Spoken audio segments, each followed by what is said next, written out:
President Figueres, can you please come up for the first progress report? Thank you. Thank you, Bob. Buenas tardes, amigas y amigos. Good afternoon. Thank you for being here.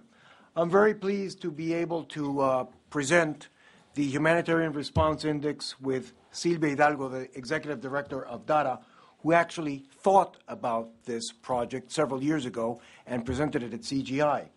It is the way in which, through a $1.5 million per year investment, we are moving the needle towards better humanitarian donorship on $8 billion that go into this field. And the way we do it, I'll leave it up to Silvia. Okay, thank you very much. Well, I'm here to try to explain as well why the Humanitarian Response Index is so important.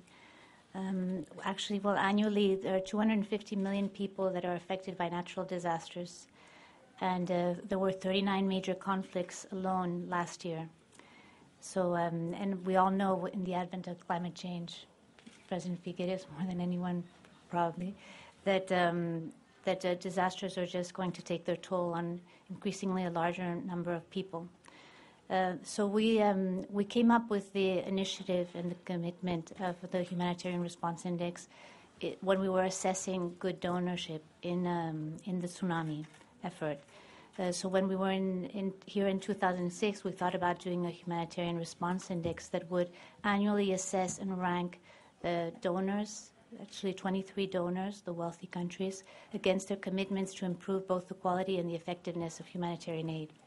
The way we go about doing this is that based on their commitments to these 23 principles of good donorship, we use these 60 indicators to measure and rank donors. And we gather surveys as well in this year in 13 crisis countries. So we've been everywhere from Afghanistan to the occupied Palestinian territories, DRC, Sri Lanka, and we measure donor response in these places, speaking to over 2,000 representatives of humanitarian agencies.